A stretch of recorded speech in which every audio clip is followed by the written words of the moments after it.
From Kansas State University, this is Agriculture Today. Eric Atkinson with you, and here's what's ahead.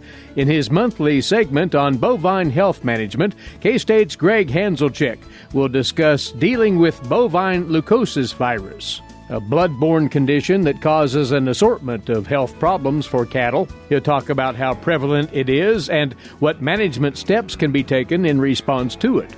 Then from the Arthur Capper Cooperative Center at K-State, Briggeman, along with Brandi Miller of the Kansas Cooperative Council, reflect on the state of agricultural cooperatives in Kansas as another crop production year comes to a close.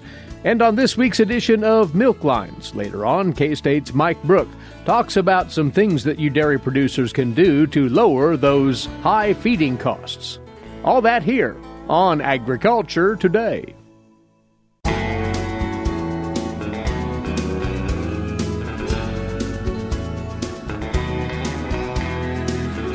Now for you on Agriculture Today, the director of the Production Animal Field Investigations Unit out of the Veterinary Diagnostic Laboratory here at K-State. Welcoming back in Gregg Hanzlicek.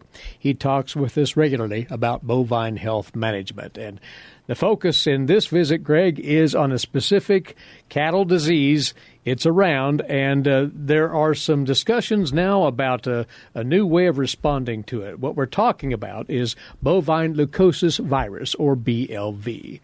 Remind us of what this is. Yep, you're right. It's not new. We've talked about it for a long time, and we know that it's basically everywhere. So it's obviously a virus. Bovine leukosis virus is the name of the organism, and it can do several things in a herd, but it's a tumor-causing virus. And the typical clinical signs of the disease are what we call ADR, where it's just thin cows in a cow-calf herd. You just have one or two cows that just don't seem like they're doing as well as everybody else. And some of those cows actually have tumors and things internally. Some other things that we might see are black stools because they can produce ulcers.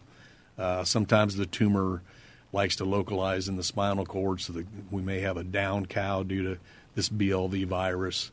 There's several clinical signs, but the thing about BLV is that we say that less than 5% of all the cows that are positive ever show these clinical signs. But a really good study looking at over 8 million coal beef cows in the United States, looking at the reason they were condemned after they were in the slaughter plant, meaning they looked normal, they passed the pre-slaughter inspection and all that. The number 2 reason why cows are condemned in the United States is because of the tumors from this BLV. So the problem with it, it's in most places, most operations are positive. And in a lot of operations, there's a very high percentage of the animals that are positive within that herd. And you say that once an animal contracts this virus, it's with them for the duration. Absolutely. It's a lifelong carrier, just like our anaplasm and our yonis on the bovine side. But once they're infected, and they can become infected at any age, they're going to carry that virus for the rest of their life. The origins of the virus, what is known about that? Well, we just know how it's spread, and it's a virus that likes to live in white blood cells, and that's where the leukemia or leukosis part of it comes from. So to spread this organism from animal to animal, it actually requires the movement of blood from a positive cow or calf to a negative animal. And within a herd, obviously needles are not cleaning needles or not changing needles between animals are the number one way that it's spread. But we also know tattoo pliers, whether you're bangs vaccinating or whatever, there's enough blood on those needles to transmit it.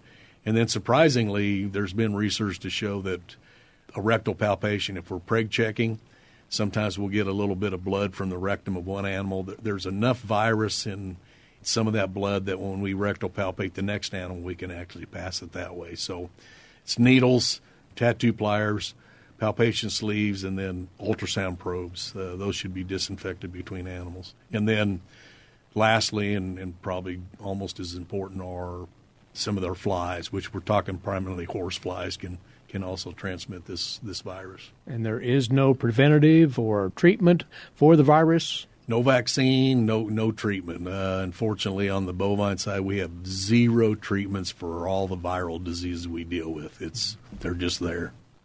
So management up to now has been largely what you just mentioned, that is cleanliness around the animal and preventing blood transmissions from point to point then, right? Absolutely, and that has to be in any herd that wants to clean this disease up, or wants to remain free or whatever, they have to do those things that prevent the spread by blood. So again, it is changing needles, changing palpation sleeves, cleaning ultrasound probes, and disinfecting tattoo pliers. That has to be done in order to control this disease, and then do whatever you can for fly control. So, yep, that's strategy number one.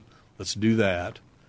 And then there's other strategies which would include, okay, so let's segregate. Let's find out who's positive in the herd, and let's put them in one group and put those negative animals in another herd.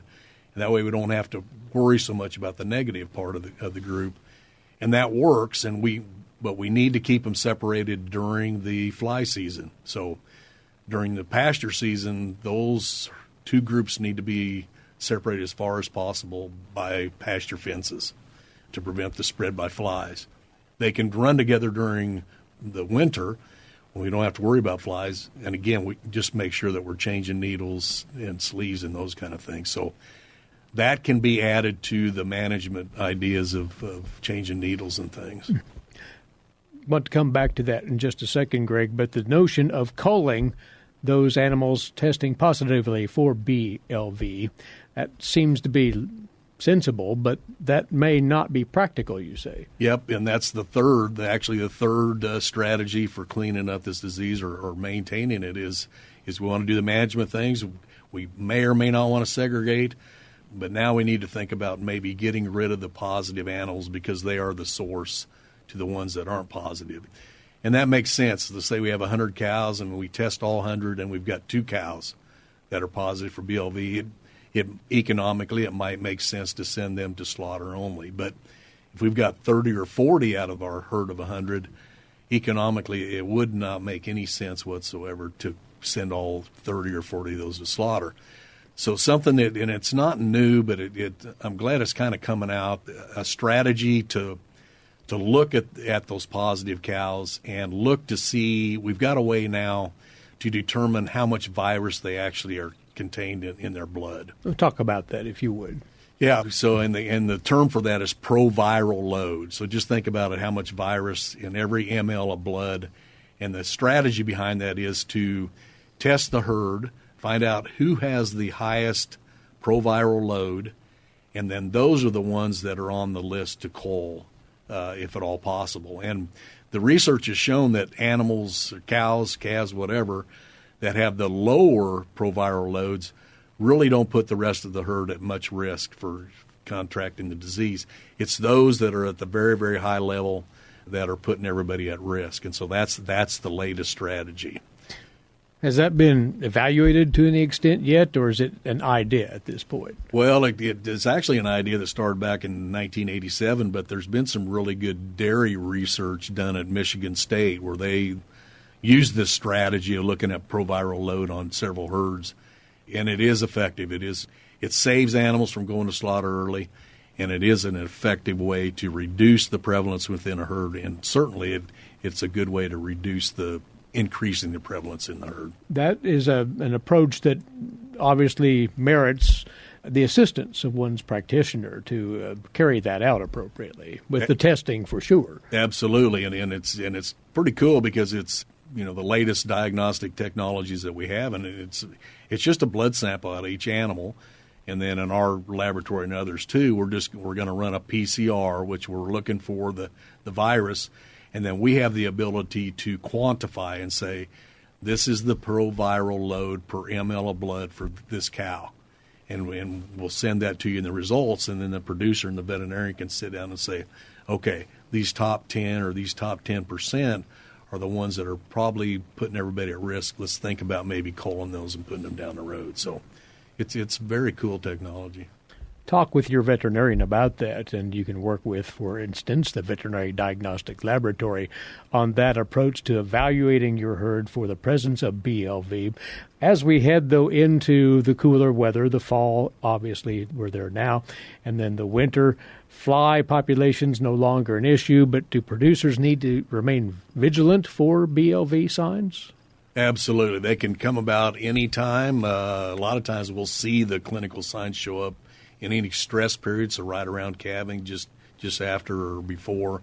And again, a lot of times the cow just appears to be thinner than everybody else. She seems to eat. She doesn't really look that sick. And so those kind of signs are looking for black stools, those kind of classical signs. I would definitely keep an eye out as we move into the calving season, the winter time of the year. And because it's blood-borne, this is the kind of disease consideration that isn't just going to go away. It's going to be around regardless, Gregg. Absolutely. Anything that's vector-borne, like you said, we're probably not going to get rid of it, or it's going to be very, very difficult, but there are ways to manage this disease and to keep the negative effects of it as minimal as possible on most of our cow-calf operations. If you've reason to think that BLV has taken root in your cow herd, producers, again, your first thought there is to get a hold of your veterinarian, sort out what's going on there, and then manage appropriately. And this newer strategy of sorting cows out in the way that Gregg mentioned may well be the ticket to dealing with this otherwise highly costly disease in beef cattle. So, Gregg, thank you for letting us know more about this. Appreciate your time.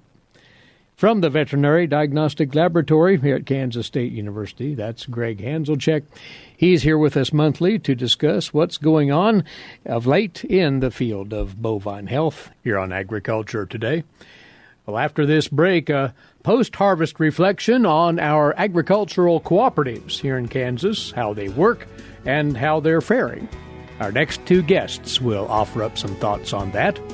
You're listening to the K-State Radio Network.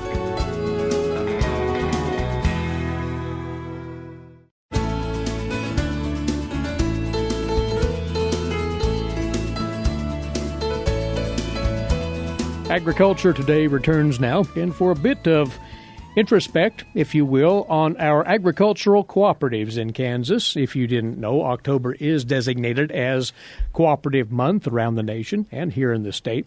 To explain a bit more about how cooperatives actually function today, two individuals well-versed in that topic. Brian Briggeman is the director of the Arthur Capper Cooperative Center here at K-State, and Brandi Miller is the president and chief executive officer of the Kansas Cooperative Council.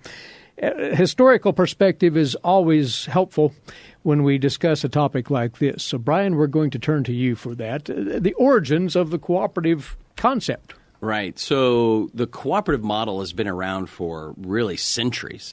But it wasn't until in England during the Industrial Revolution was a group of weavers and artisans who got together and said, we really need to find a way to make a business model work better for us for a consumer and retail.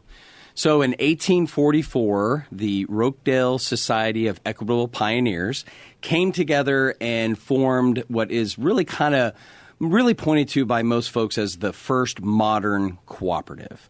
And it all centers around 7 cooperative principles. Brandi, one of those really gets back to the core of the concept, and that is that cooperatives are open entities to anybody who'd like to participate, are they not? Yes, that's correct. Open and voluntary membership is one of the 7 cooperative principles, and that's really allowing access to a cooperative business structure by anyone that is interested. I do want to mention, though, what's unique about this is that in the state of Kansas, per our statutes, you do actually have to be a bona fide producer in order to be a member and actually facilitate governance in a cooperative structure. Mm-hmm. So I could go and join a credit union today or an electrical cooperative, for example. But in order to go and participate, I could become a member of a farmer-owned cooperative, but I could not actually serve on the board because I don't own a farm. And the next in the list of principles, democratic control of the operation. That means that one's vote counts, in essence? Yeah, one member, one vote. And what what that really looks like, as it kind of building on that open and voluntary membership, is if I'm a member of a cooperative, then I get to elect the leadership that really is responsible for the strategic direction of that particular cooperative business. And so I have control, I have a voice, where I'm sure we all have some sort of stock in something or interest in some sort of business, but you may not necessarily have a say in how that business is run. And so what makes cooperatives unique is this democratic control, where through their vote and through their governance are able to actually have that control. And that then dovetails into the next principle on the list, and that would be, Brian, membership participation. Manifested how? Maybe that's worth explaining. Yeah, so looking at those 7 cooperative principles, the third is member economic participation.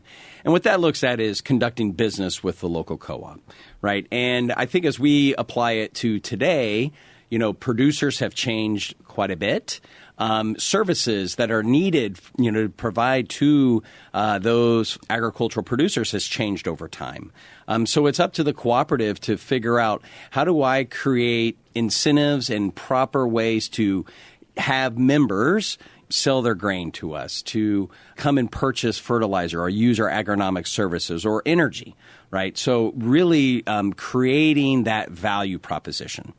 What falls back to the co-op in order to have that incentive for the members to do business with the co-op, which helps the cooperative generate profits, and which then, if they're profitable and the board of directors decides to pay back patronage at the end of the year, that's another benefit of the cooperative model. And those individual cooperatives, and again, another principle on this list, maintain a level of autonomy. In other words, they are independent operations. Right. So the fourth principle is autonomy and independence. And when we think about that in today's context, it really falls to the cooperative membership. They have the say in where their cooperative is going. And a lot of that starts with the elected board of directors. No other entity can come in and dictate, you must go do this. You must say you must go through a merger, right? No, it's to the cooperative. It's the membership. They have the autonomy and independence. Now, there could be market forces that obviously would force other decisions, but at the end of the day, it falls to the cooperative membership. They have that autonomy and independence. And can I build on that real Please. quick? And just to that point, I mean, it also allows them the flexibility to continue to grow and do things to meet their membership as it relates to that autonomy and independence. And so if the market is requiring that you need some sort of aerial spray, for example, and that's not something that's currently offered, then the co-op may join forces with other cooperatives, or they may just independently purchase a plane and have that capability to do that locally.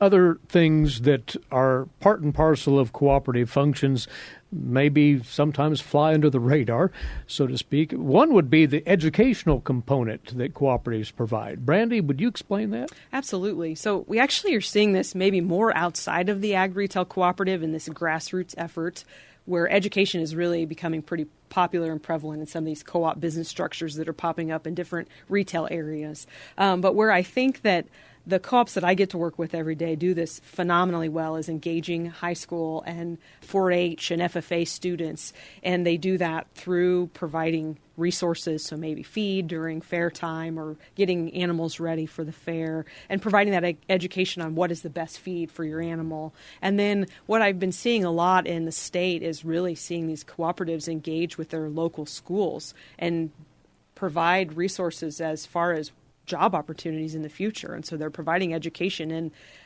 also I'm seeing some partnerships with some of the cooperatives and some of the local, either the universities or the local community colleges, to provide programs that then attract students to maybe come and work for a co-op after they graduate. Principle number 6 ties back to something that you talked about earlier, Brian, the autonomy, the independence. By the same token, there is, and you put it this way, cooperative action amongst cooperatives. Right. So the cooperation among cooperatives is the sixth principle. And we see this throughout the state of Kansas, right, where we see different LLC structures, different joint ventures, different ways that cooperatives find out, hey, how can we work better together.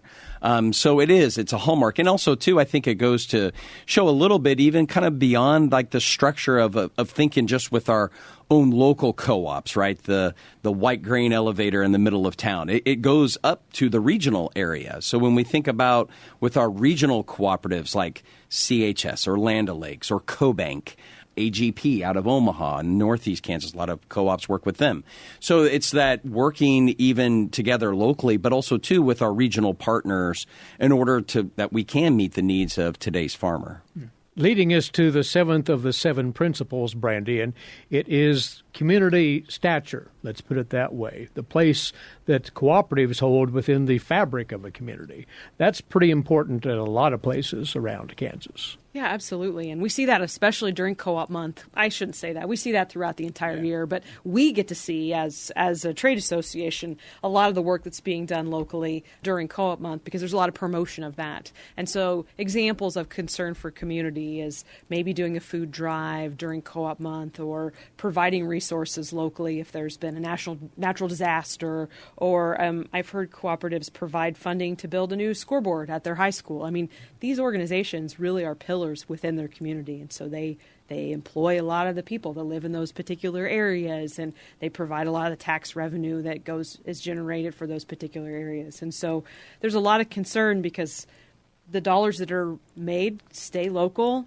They want to make an impact in those communities. They want those communities to sustain for forever, perpetuity. There's a glance then at what we could term the anatomy of agricultural cooperatives in Kansas based on those seven principles. And let's finish this up by talking a bit about the health of the agricultural cooperative system in Kansas present day. And Brandi, thoughts? Yeah, I think that we certainly haven't been without challenges, right? I mean, I think everyone has been faced with challenges, but I've been really impressed with how cooperatives have worked together over the last 18 months to overcome some of the challenges they've all seen. Truly present day. A lot of co-ops are really busy as it relates to harvest, and things are rocking and rolling. And Brian, from your vantage point? Yeah, so from a financial perspective, I mean, things look to be pretty good. When we have, like you hear, number of record yields and, throughout the state, certainly volume is the lifeblood for many agricultural marketing cooperatives. Now, there are some challenges, too, like when we look at fertilizer and, being able to have that inventory and then pricing it, that's coming at us very quickly. But for right now, looking at just from the financials, things look to be pretty good. So hopefully, that'll be able to build up those balance sheets, going into next year because there are some warning signs out there, Eric. Maybe another conversation we could have about incoming crop inputs. Thinking that same thing. That's going to be topical for a while, it would appear. Thanks to the both of you for coming over and talking a little bit about how our cooperatives function here in Kansas on the benefit of the agricultural industry, and we always appreciate your time. Brandi, Brian. Thank you, Eric. Thanks so much, Eric. Brandi Miller is the President and Chief Executive Officer of the Kansas Cooperative Council, and Brian Briggeman is the Director of the Arthur Capper Cooperative Center here at Kansas State University. Agriculture Today returns shortly on the K-State Radio Network.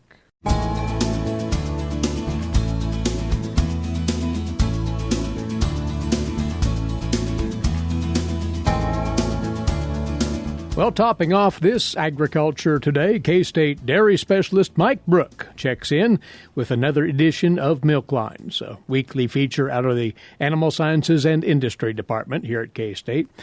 Managing feedstuffs and rations economically remains a hurdle for you dairy producers to clear as we move through the fall and eventually winter.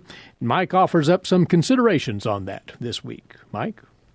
Today I'd like to visit with our Kansas dairy farmers concerning what we might be seeing in the feed market as we move forward in the next year or so.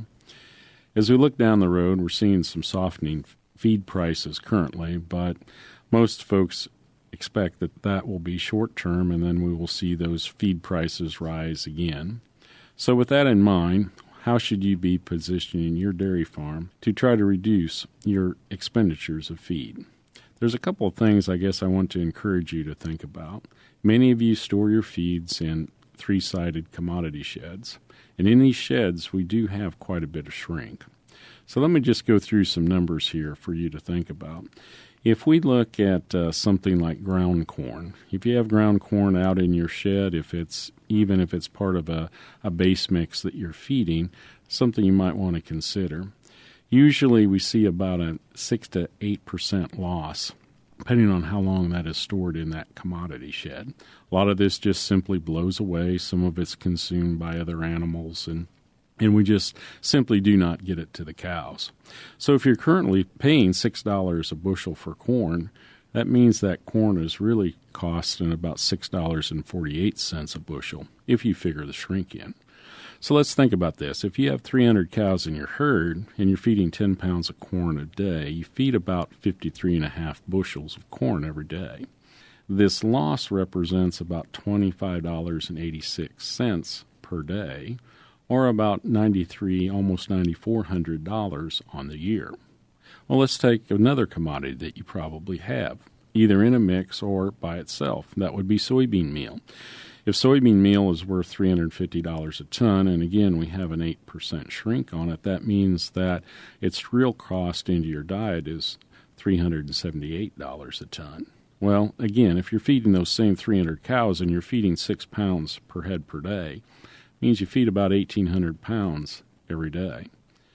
This loss is about $25.20 a day, or again, about another $9,200 on the year. So, as we look at what we might be able to do, there are ways we can reduce that shrink. Closed bins are a very good investment, and you can see that return would be very quick on this, generally with only a year or two. Yes, it would require you to have some way to elevate that feed into the bin, but again, you could probably pay for the cost of that additional elevator if you do not have one in a year or less. So this is an excellent way that we could save, and this is just an example of two different feeds. You may have some higher dollar feeds on your farm that are also stored in that commodity shed. Some of our base mixes that we use for things like transition cows and fresh cows can often cost anywhere from $800 to $1,000 a ton or even more. So again, with those same shrink numbers, we would have significant losses there that we could recover if we just simply stored them in a different type of storage. This is Mike Brouk with K-State Research and Extension, encouraging our dairy farmers to consider how they might reduce feed shrink on their dairy farms. All right, Mike, thank you. Looking ahead to tomorrow's lineup, K-State crop entomologist Jeff Whitworth will be in to cover mid-fall insect issues in winter wheat stands out there. And we'll talk tax treatment of land easements with Roger McGowan of the Washburn University School of Law. That and more for you right here tomorrow. Before we go to bring to your attention once again, you can hear a podcast version of this broadcast for listening or automatically downloading every day. Check that out at agtoday.net. That is agtoday.net. In the meantime, many thanks for tuning in right here today. Eric Atkinson for Agriculture Today over the K-State Radio Network.